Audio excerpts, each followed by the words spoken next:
Добре дошли отново при нас. Сега по една друга тема, по някакъв начин пак свързана, макар и странно, с случая Боевски, за който си говорихме по-рано. Случайна е връзката. Всъщност това е тема, която периодично засягаме и която следим, тъй като и наши зрители сигнализираха за нея. Надзирателите готвят протестни действия за пореден път. Днес синдиката на служителите в затворите в България свиква събрание, на което ще бъдат определени датите, местата и формите на този протест. Неправителствени организации постоянно съставят доклади в подкрепа на лишените от свобода, но не е ясно кой се грижи за правата и исканията на надзирателите. Вижте защо.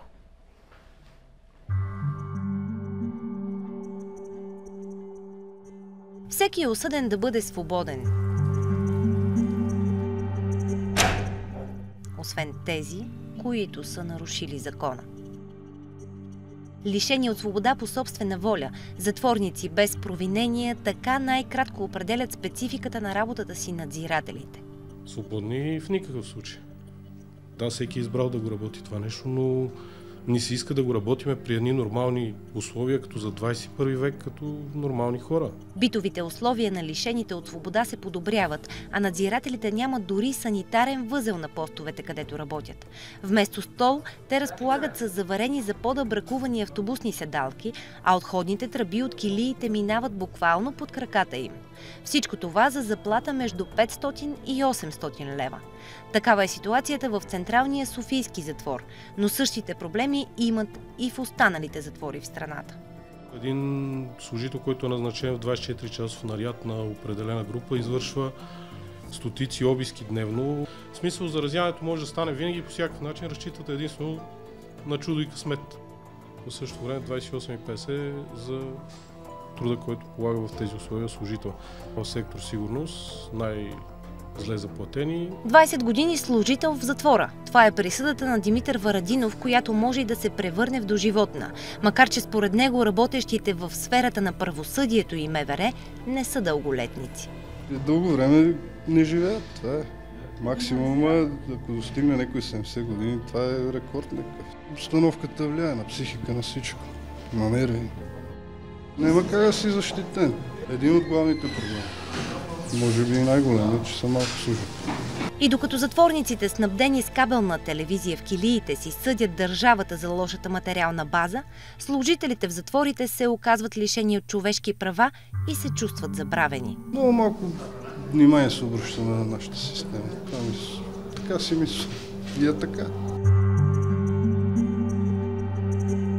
Спокойно ли прегръща се децата си вечер, като се приберете вкъщи? Прегръщам ги спокойно заради това, че съм изпълнил служебните си задължения, но не ги прегръщам спокойно, защото не знам с какво се прибирам вкъщи, а сутрин, когато излизам, не знам дали ще се прибера на другия ден.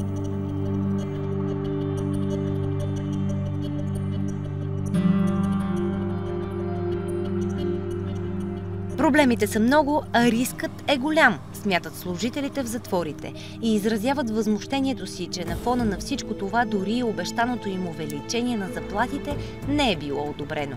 Надзиратели отправиха призив към министъра на финансите да изпрати свой представител, който да изкара 24-часова смяна с тях, за да разбере същността на проблема. Наистина потресаващи са тези неща, които виждаме във всяко отношение. Сега отиваме в Ловешкия затвор, където е Мартин Георгиев. За първи път телевизионен екип е допуснат зад решетките с позволение да излъчва на живо. А Мартине, добро утро! Каква е ситуацията? Къде точно се намираш? Добро утро от Ловешкия затвор. Аз се намирам в така наречената приемна или колелото. Това колело, където така условно е наречено от надзирателите, преминават всички влизащи и излизащи от затвора, където има най-голямо текучество и на надзиратели, и на затворници. Аз предлагам да влезем в момента. Имаме разрешение от ръководството и от Главна дирекция изпълнение на наказанията да покажем условията и на тези, които излежават най-тежки присъди и тези, които работят тук. Заповядайте, Богомил Бешев от ръководство на затвора, заместник началник. Добро утро. Добро утро на телевизия TV7. Добро утро. Да кажем сега, вие сте избрали да покажем ето този пост. Може ли да погледнем вътре? Това е най-добрият пост в затвора. Това е поста, който е отремонтиран тази година и поста, на който има най-голямо движение на лишени от свобода и служители. Единствения пост, който е ремонтиран, така ли? Не, този не е единствения пост. Има още 2 поста, които са в болницата на затвора, които също тази година са отремонтирани. Има още други 2 поста, които в момента тече ремонт. Добре, понеже следим вече 2 месеца недоволството на надзирателите, във вашите прерогативи какво е? И във вашите отговорности за промяна на условията на труд? Доколко вие имате правомощие да ги промените? В нашите прерогативи е да отразяваме така необходимостта от осъществяване на ремонти на постовете, които са най-нуждаещи се, и в този аспект преценяваме кои постове подлежат на най-сериозен ремонт и съответно правим предложения. За тази година в плана за ремонти е бил този пост и още 2 поста, които са извършени ремонти. Тече на още 2 вътрешни поста и 1 външен, и на следващите постове от тук нагоре, които предстои да бъдат ремонтирани. В момента сме на етап изготвени проекти и изпратена в Главна дирекция проектосметна документация за одобряване. Извинявайте, аз разбирам следното. Тоест, вие в вашите отговорности е да изпросите пари, а пък вече ако ви ги дадат, ще ги ремонтирате, така ли? В нашите отговорности е да предоставим достоверна информация с съответните проектосметни документи, за да може действително да убедим администрацията на Главната дирекция в смисъл такъв, че нашата преценка е правилна и след като бъде одобрена, получаваме средства и продължаваме ремонт. Ще има ли протести? Здравейте, представете си първо ви. Атанас Трифонов се казвам, инспектор Атанас Трифонов, главен надзирател в затвора Ловеч, председател съм на синдикалното дружество в затвора. Затвора избра да ни покаже този хубав пост. Може ли да видим как са другите условия с вас, да ни разведете? Ние имаме разрешение само за този пост и да снимат и в още 2 килии, които ще бъдат. Искахме да се снима и другите, да се покаже и на обществеността какво е и къде работят служителите на затвора, не само от надзорния състав, всички служители, но разрешение получихме само единствено за тук да се покаже най-хубавото, може би, от затвора. Защо най-хубавото от затвора звучи малко условно. Добре, хайде да покажем и най-лошото, ако можем, разбира се. Най-лошото, то не може. Това са нормални килии в затвора, няма нищо, което да е най-лошото. Това представляват килиите, които си в затвора. Нека да видим. Ще има един пост, който представлява под едно стълбище. Подкрепяте ли протеста на стачкуващите и ще стачкуват? Значи ние нямаме право на стачка, ние ще протестираме. И при всички... Нека да видим кадри, докато си говорим с вас.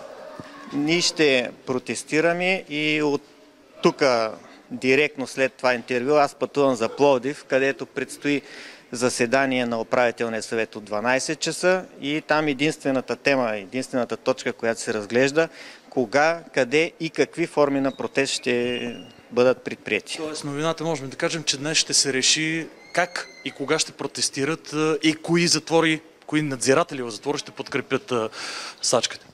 Със сигурност днеска се решава кога, къде и как ще бъде протеста и какви форми на протест ще се предприемат. Чисто човешки въпрос.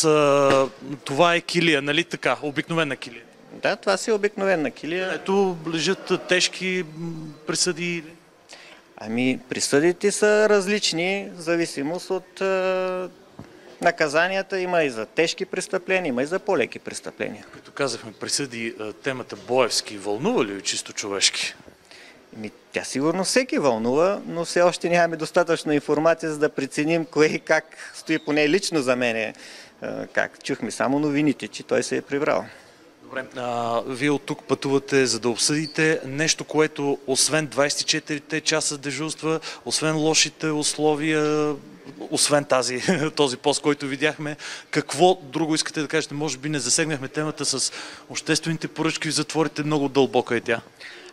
Аз вчера си взех работно зимно облекло, което е на 299 лева. Миналата година цената му е 139 лева. Инфлацията, мисля, че такава инфлация, не знам. Кубинките са на 99 лева, вчера съм ги взел.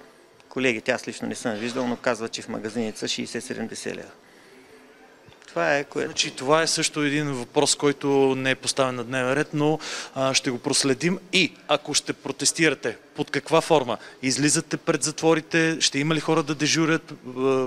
Има ли опасност за лишените от свобода да се понадигнат и те, като усетят това напрежение, да се случи нещо непредвидено? В никакъв случай не може да има някакви проблеми с лишените от свобода. Охраната на затворите си продължава. Ние нямаме право на стачни действия, ние имаме право само единствено на протести, които ще бъдат в извън работно време. Благодаря ви. Това е новата, колеги. Аз предлагам и да огледаме от вторият етаж последни кадри. Така и така имаме възможност, 11-ти отряд, примерно, и още един пост, който не е в особено прилично състояние. Вратите, това е в общи линии. Ако имате въпроси, сме готови с моите събеседници да отговорим към вас. Благодарим ти много, Марти. Сега след броени минути ще се опитаме да ти осигурим още малко работа, защото би ни било интересно да се срещнеш с някой от затворниците, който да ти разкаже личната си история и това как се е променил живота му след като е попаднал в затвора и дали се оправдава стихотворението на поета, че там може да се стане човек. Ще видим. Наистина благодарим ти, Мартина. Както видяхте, за първи път включване на живо от затвор в България. Сега на телефона е директора на Главната дирекция изпълнение на наказанията Митко Димитров. Здравейте, господин Димитров. Добро утро на всички зрители на TV7. Добро утро. Как ще коментирате това, което видяхме току-що? И евентуално готвените протестни действия на надзирателите? За съжаление, това, което сте излъчили, аз не можах да го видя, тъй като съм в командировка и нямам екран. Добре, не е новина за вас, че условията, при които работят надзирателите, са изключително мизерни. И те нормално се готвят за протест. Това действително имам наблюдение върху почти всички работни места на нашите служители. Споделям техните тревоги и действително не отговарят на нормалните човешки условия за полагане на труд. Така? Считам, че имат основание до много голяма степен, ако направим съпоставка между работното място и трудовото възнаграждение, което само по себе си не отговаря на самия баланс. Аз ги подкрепям по отношение на това, че условията са лоши и много ниско трудово възнаграждение. И затова заставам изцяло за тях по отношение на тяхното трудово възнаграждение. Обаче това значи и, че подкрепяте и протестите им? Ами, аз доколкото имам информация, днес ще има заседание на управителен съвет на синдикатите, на който ще бъде решено кога, къде и по какви въпроси ще се протестира. Така че към настоящия момент аз още нямам информация кои въпроси ще бъдат засегнати по отношение на стачкуването. Ще бъдат засегнати лошите условия, малкото пари и ето ви един конкретен пример с новото зимно облекло. Току-що един от вашите служители каза, че след като миналата година са плащали 139 лева, сега плащат 299 лева. Това как ще го обясните? Ами, обяснявам по следния начин. Действително, виждате, че всяка една цена за всеки един продукт в страната се увеличава. Действително, и както и облеклото, било лятно или зимно, се увеличава естествено, както се увеличават всички цени. За съжаление, бюджетът за униформено облекло в летния сезон и зимния остава същ, непроменен и създава много големи трудности. Всъщност беше намекнато, че кубинките струват 100 лева, а пък по магазините били 60-70. Вижте какво, ние правим обществена поръчка. Явяват се определени кандидати и избираме най-добрата цена и най-доброто качество. Сега аз не мога да правя паралел между това какво е на магазина. Това, което е в магазина, може да не е българска стока, може да не е качествена, така че аз не мога да правя паралел в тези цени. Добре, разбрахме ви. Появи се също така и в репортажа, който излъчихме. А въпросът, доколко са защитени надзирателите от зарази, знаем изключително различни хора там? Съгласен съм с тази теза. Действително е опасно, тъй като знае, че нашите надзиратели работят почти постоянно и денонощно и с контакта с лишените от свобода. Има такава възможност. Ние правим всичко възможно тези, които пожелаят да бъдат евентуално вакцинирани срещу някакви заболявания. Осигуряваме възможност да ползват ръкавици и предпазни средства с оглед предпазване от тези болести. Така че мисля, че сме осигурили до някаква степен някакви предпазни средства, независимо от това, че рискът си остава почти 100% при този постоянен контакт. Още повече, че ако позволите една вметка, все пак срещу СПИН все още ваксина не е измислена. Така е. Виждате, че ние така иначе правим всичко възможно. Няма как да направим така, че да бъдат предпазени, тъй като също би могло да се случи в автобуса, в театъра и навсякъде в обществото. Така че ние сме едно огледало на обществото и няма как да реагираме по друг начин. Сам знаете, че риска в местата на хората лишени от свобода е малко по-висок, но да не влизаме в тази тема. Последно, господин Димитров, една молба в ефир към вас да отправим, тъй като нашия репортер Мартин Димитров продължава да е в Мартин Георгиев, в Ловешкия затвор. Можем ли да получим вашето разрешение той да направи едно интервю с някои от хората, които излежават присъди там? Аз по принцип нямам нищо против, но закона позволява това единствено с негово съгласие. Така че самият лишен от свобода, ако даде такова съгласие, в писмен вид го декларира, няма пречка да направите такова интервю с него. Чудесно. Добре, благодарим ви много. Продължаваме да следим тази тема, разбира се. Както разбрахте, днес ще очакваме и новини. Ще има ли протести, под каква форма, къде и така нататък. Разбира се. Така.